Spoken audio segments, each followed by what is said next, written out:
All right, so we're back with another episode of Teacher Nerds. And again, I'm Ron, I'm Joe. and I teach technology, third through eighth grade, and Joe. Is just a third grade teacher. All right. So today we're going to be talking about trying design thinking in your classroom. It's a good episode, Ron. Yeah, I'm Got excited about it. a lot coming with it today besides just our wonderful banter. All right. So we're going to start off with our two yes more, one no way, and we're going to be talking about books today. All right, so two yes more, one no way books edition. I would say my two yes more books are Jurassic Park, Okay. or really anything by Michael Crichton, and Close to Shore, which is a book about I believe, the 1918 shark attacks on the Jersey Shore. Ron. And I know that hurts your heart there, Man, but as an avid surfer and someone who spends a lot of time in the water and has actually seen those large fish swimming around, like I'm not too big on shark stories, Ron. so that's a great book. It was the Sure it was. premise for Jaws. Yes, it is. Or yes, it was. And that was in Red Bank. Was yeah, that Red Bank, Yeah. and I believe there was one attack in Long Beach Island. Well, Joe, so you're happy to no, know about I that? think it was Manahawkin. Okay. Right? I think it was. Yeah. I think it was in the river, Right, because of right. the bull shark. Yep. Yeah. Yeah, it's funny. My son is 13, and he is petrified of sharks. And one of the ways I guess he gets it out of his head is I just tell him, yeah, we surf where there's no sharks here, man.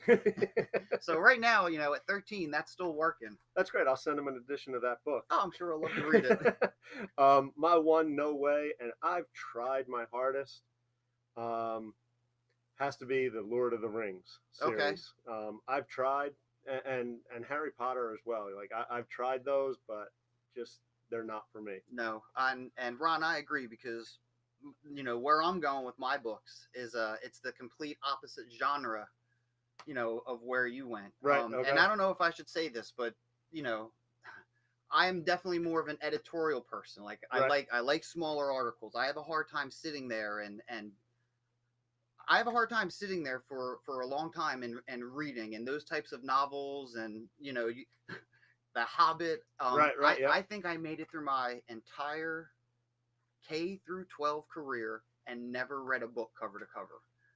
All of my language arts classes, if I was able to get to them all in high school, Cliff Notes were there.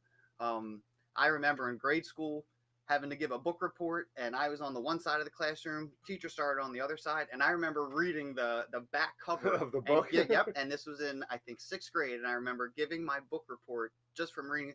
I was not an avid reader, and things are a lot different today. I think there is a lot more choices out there for students. But yeah, I wasn't into it. So my two yeses are going to go with kind of what got us into where we're at today. Right. My first one would be Empower by Giuliani and Spencer. Yep. And I think that lit the fire for me. I know you had done, you did the book club. Yeah, we did the book study on it. Yeah. Yep. Using Flipgrid. And I just, every chapter, my videos, I remember coming to you a couple chapters in and I remember saying, should I tone it down? Like I'm watching my videos and not that I'm angry, but holy smokes. You're intense. It's definitely something like that kicked the passion off. And it is, I mean, they say if you're an educator, if you're a coach, if you're an administrator, this is a book that you should read to help empower your students and give them choices and empower your teachers. So that's my one yes. My second one is going to be my summer reading is, the Timeless Learning. Yeah. Winning that last week or I guess, a couple months ago. Yeah. I'm really looking forward to that because that's just a bunch of success stories on educators who were reformers. And, this is new to us, but this stuff has been going on for years. Right. And who knows, maybe if I had that type of teacher when I was a kid, maybe I would love reading. But that being said, now I am into reading, and those are the types of books I like to read. Right. So my one no way would be any type of fiction novel. Okay. I was going to go romance novel because that's going to kill it even more. Right. I definitely couldn't sit there and do that. But you had mentioned the Lord of the Rings series and the Harry Potter series.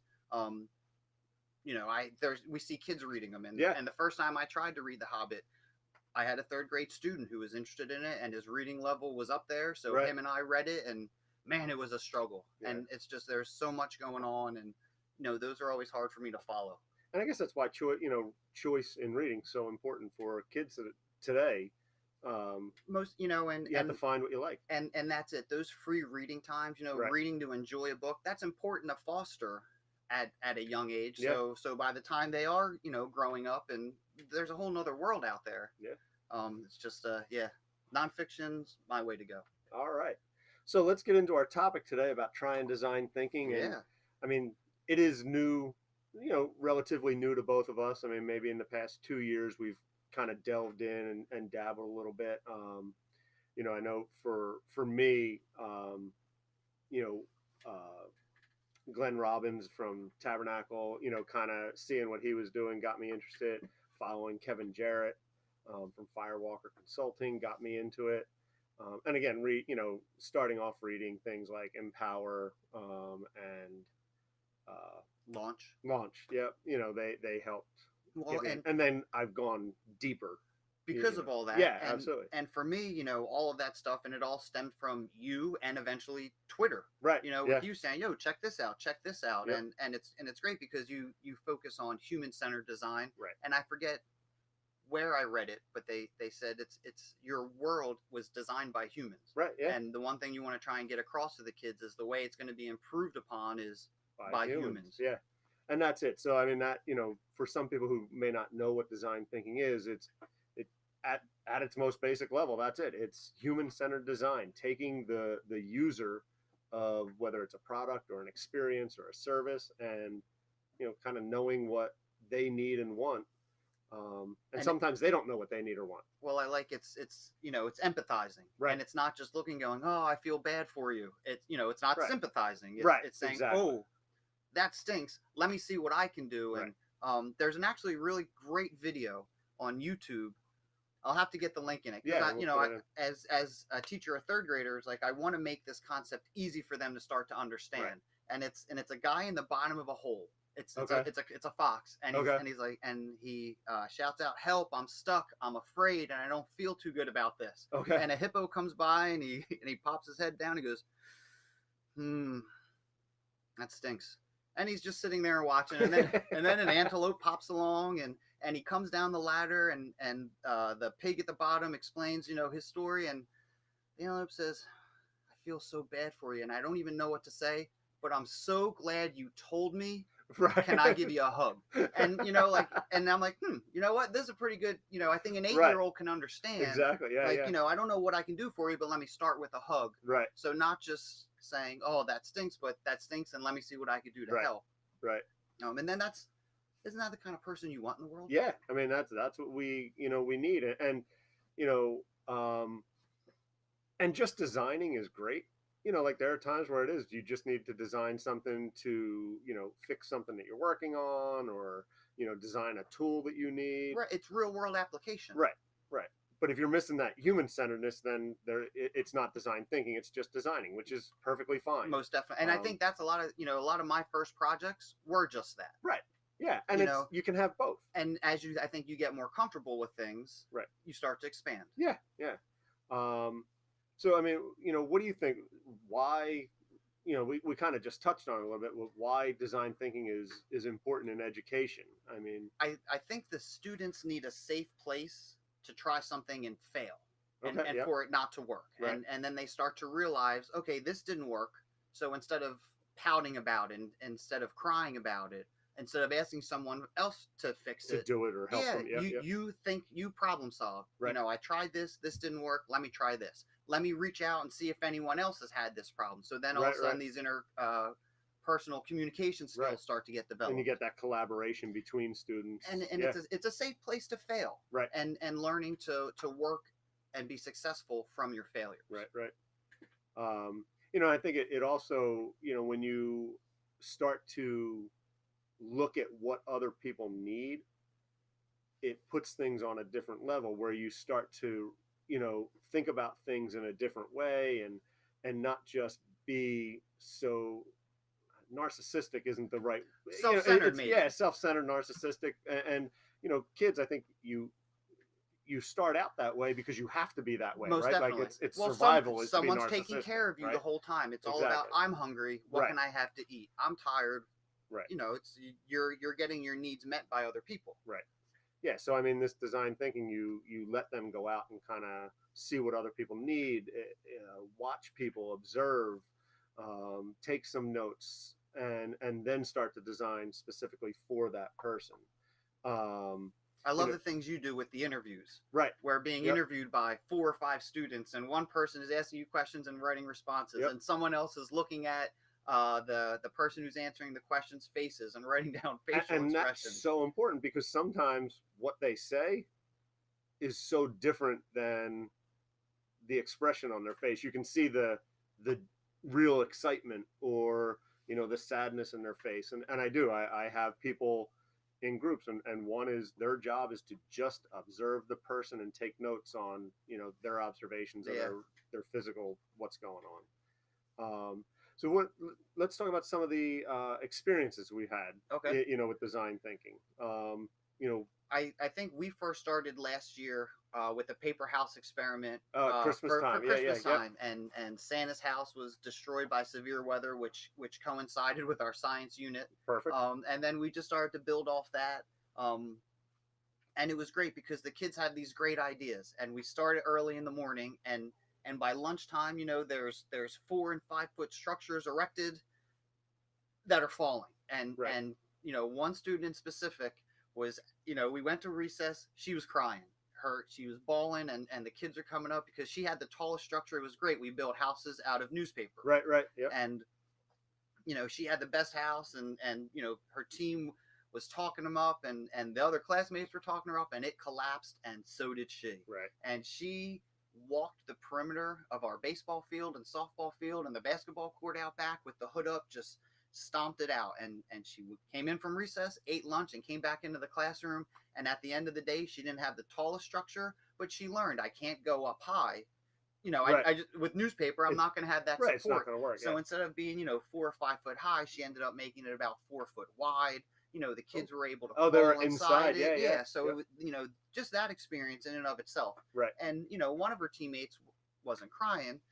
So we talked to her, and the best thing she learned, she said, was, you know what, you're going to try things and you're going to fail. But Right. just because you failed at trying something doesn't make you a failure. Right. And that's the difference. And yeah. and that's it. If you can get that at 8 years old, Yep. that's a huge experience. Yeah. And absolutely. then through 4th grade, through 5th grade, through the middle schools, teachers are building on those experience. I think that's what's going to produce a stronger student, or Right. like a stronger adult, a more compassionate and caring adult. Which, Right. I mean, let's face it, in this day and age, this is what we need. We Right. know we need more of those types of students and people in the world. Right. And I think like you're saying, needing more of those people, but I think also those are the people who are going to make changes in the world, because so much is going to be automated, or artificial intelligence or machine learning, and there are certain things, as of right now, I'm not aware of any machines that can really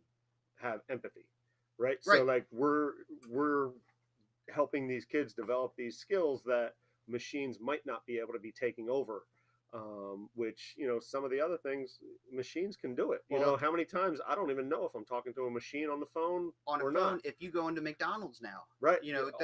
there's a lot less employees, Right. and a lot more screens, and we walked into a McDonald's the other night, and the one employee they had behind the counter was sitting there on his phone. Yeah. And I had said to my son, he is not showing that he wants this job. Right. If they're downsizing employees because computers are coming in, Right. and now the employees that they have aren't really there for the customers, he's It's- probably not going to have a job too Right. much longer. Yeah. That's the way the world's going. Yeah.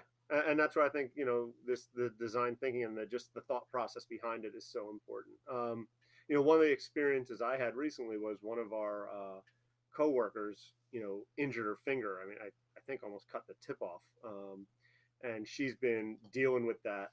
I know, kind of not the best Woo! after breakfast No, not discussion, at but all.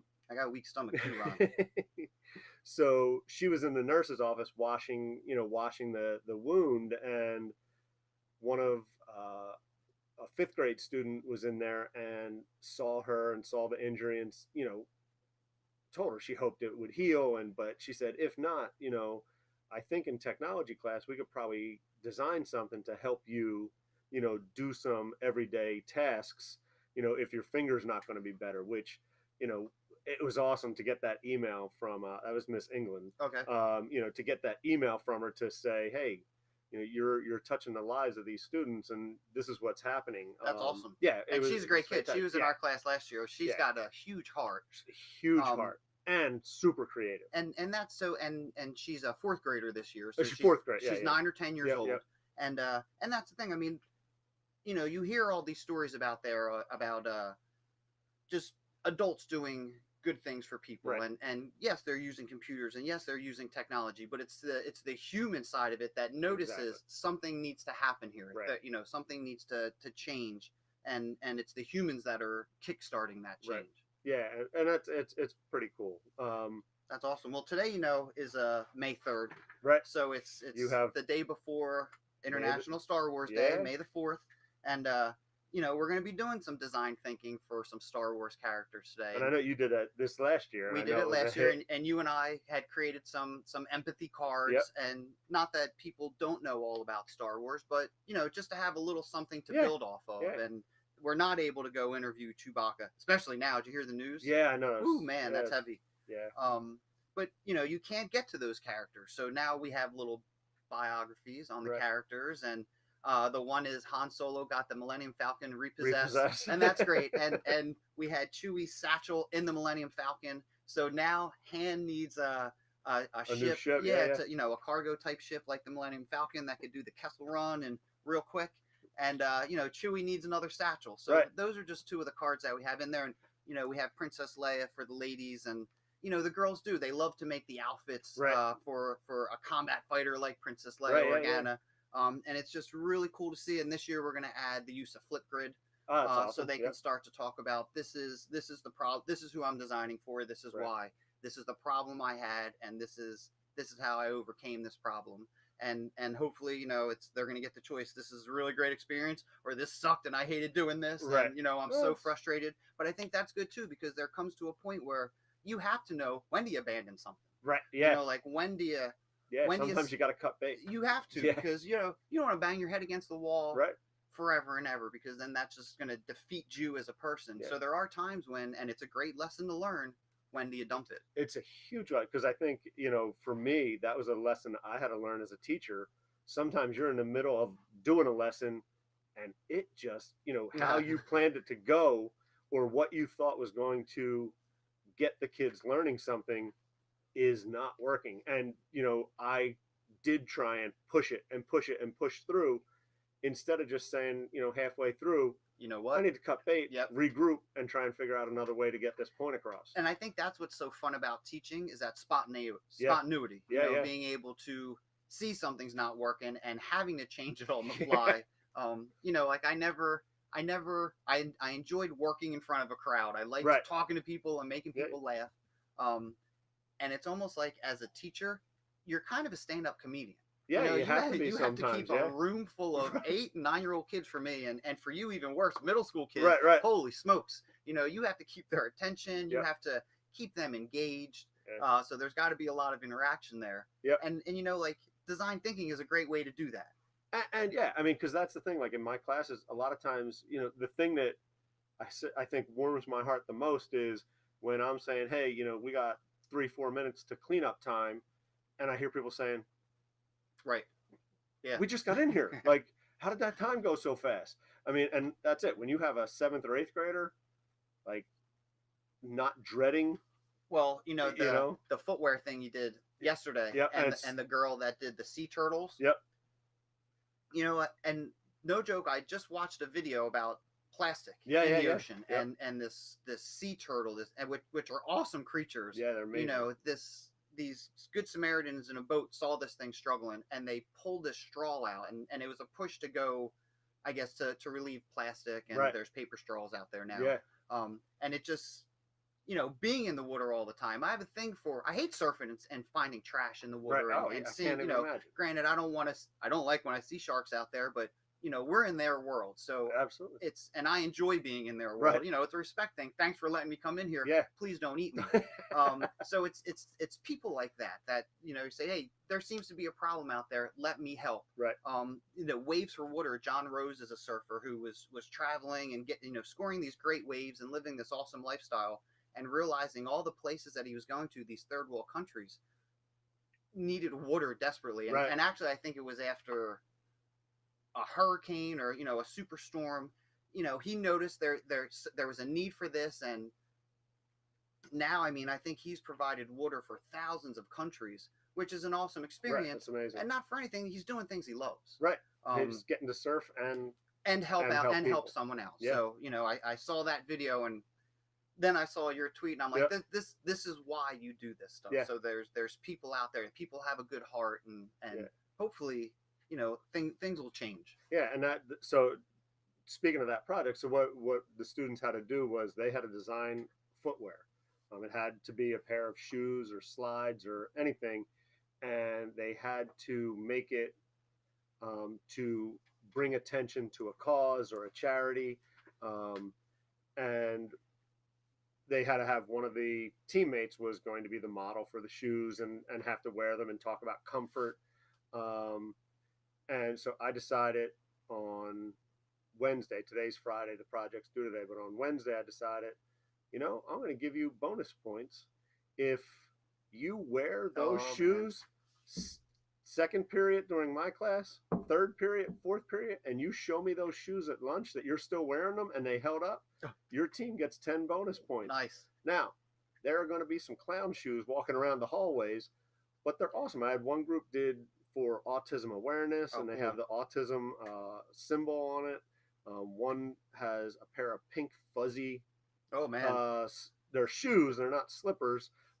They look like, if they were purple, they'd look like Barney the dinosaur's feet. And then you figure that's another thing. They have to have confined to the constraints of the school rules. Right. Yep. So that's awesome. Yeah. Another little challenge in there. Yeah. So we'll see how that goes. Well, like those kids, we had the opportunity last year. We hooked up with Mr. Winkleman, 7th graders. Right. That was an awesome. When we made our, I guess, another design thinking project when we learned about magnets to build a machine that would help clear metal from a landfill. Right. And we hooked up with his 7th grade innovations class, and a lot of those kids are in that class, and it was just so cool. Not only are they thinking about the world here now, there's 7th graders working with 3rd graders, and we had never done anything like that before, but just their hearts were opened, and they took these kids in, and it was really cool.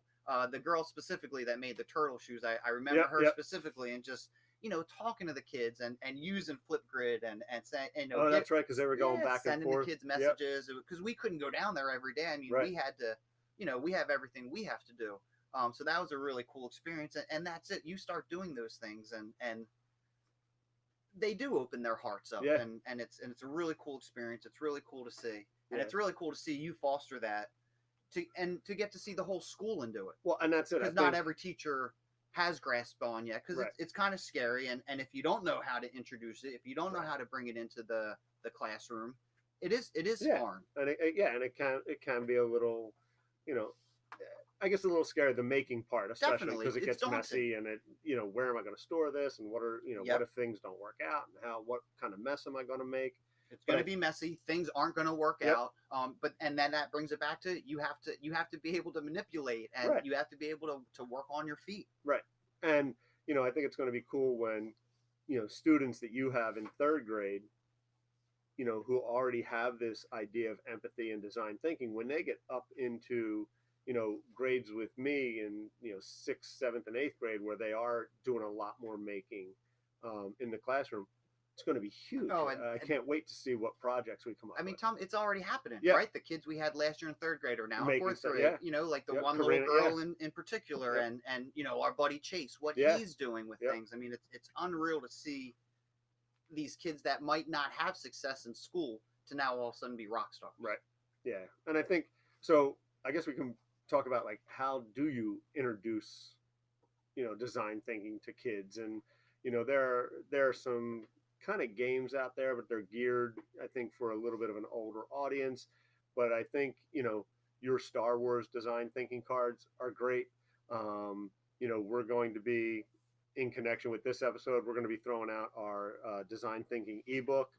And do you want to tell kind of a little bit about what that's going to look like? Yeah, like our design thinking ebook, you put together a little blurb about what design thinking is, Yep. and as a teacher, and as you were just saying earlier, we don't have a lot of time. Right. So it's not a lot that you have to read through. It's a very short document, Yep. just explaining what design thinking is, how to bring it into the classroom, the different cycles the kids will go through.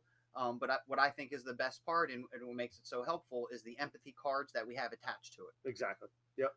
With characters and little stories about them. So. And this one is it's the fairy tale edition. Yep. The fairy tales are connected to each card. So maybe you're building something for the pig from the Three Little Pigs. Right. So on the Three Little Pigs card, there's a link to the YouTube video. There's a link to an audio. Yep. On the story, so the kids can listen or watch, and then with the observation notes, they can start to take some ideas about what this character might need. Right. Yeah. What his lifestyle's like, and I think what the best is what you added.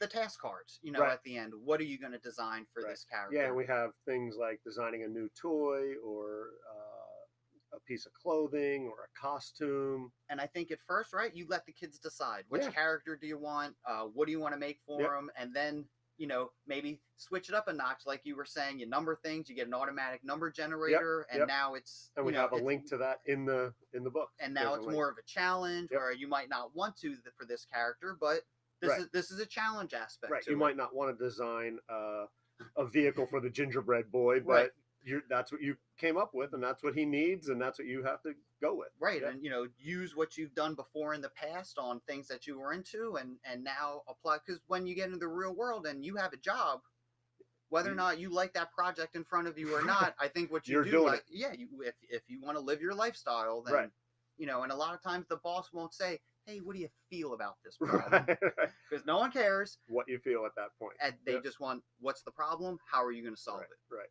So that's going to be fun. I can't wait to see. We're going to do the Star Wars cards today.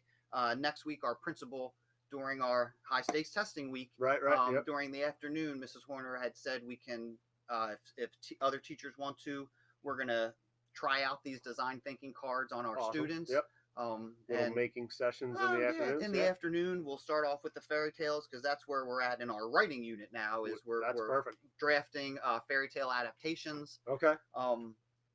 And then if they want to start with that on Wednesday, and the teachers are enjoying it, and they kind of get it under their belt and feel like they can run with it on their own, then the next day we have all the extra cards, where if they want to take the villains cards, if they want to take the heroes cards, since Avengers just came out. Oh yeah, kids love all that stuff. Well, not that we have those Avenger characters, we've created our own characters with their bios, but that stuff's out there. There's some sports cards, there's some generic empathy cards. And all those we'll be kind of putting those out little by little, and they all go along with the book. So it's all just helping you get your feet wet. Adding new things in, and especially with the younger kids, because that's where it's going to foster. Those are the guys that are the most creative, and the coolness factor hasn't set in yet. So they are, I think, a little more willing, and this is where maybe willing to take that risk. And we've done this, so that's I'd said before, I thought you were going to have it made with the older kids, because they are able to do more, and the stuff they are doing is amazing. But the little kids, like where their thinking is, it's so much more open. Yeah, they're not. Yeah, I mean, there's not that worry of what's somebody going to think about this idea, and hopefully we keep that intact. Yep. That's what you have to foster, and I think that's why design thinking is important to start with kids. Maybe as low as first grade and second grade. That there's people out there on Instagram and Twitter with doing STEM in kindergarten. Right. That's important. Legos, absolutely. Play-Doh. There's all those toys out there where the kids can be creative. So let them create. And it doesn't have to be even a physical thing. Sometimes it can be create a commercial for the Little Pigs contracting company Yep. if you want, Well, and teachers can put their own task cards in. and you know what's cool with with the Star Wars Day, you do have kids that they finish and they're done, and now there's time where other kids still need to finish. So okay, oh, what'd you make? Oh, that's awesome. Why don't you make a website, right, or make a make a commercial or commercial? Let's something, get you into WeVideo. Let's Right. go down to Nober's lab and see if there's any more of those flip cameras. Right, yeah, because, yeah. You loaned us that one, and Yep. and the one kid's rocking on the green Yeah, screen. and that's it. You go to the green screen out there, put yourself at the cantina in No, Star Wars trying to man. sell your thing. Yo, that'd be great. But that's what's fun. That's now all of a sudden That's it. I think kids go home and it's, what'd you do in school today? Nothing. What'd you do in school today? I danced in the cantina with a scantily dressed alien. What? And I sold my Millennium Falcon to Han Solo, right? Or my new design to Han Solo. I'm excited to have these cards go out and this Fairy Tale Edition book, and I hopefully we get some feedback from people about what they think and what should we change? Yeah, what didn't you like? Work? Yeah.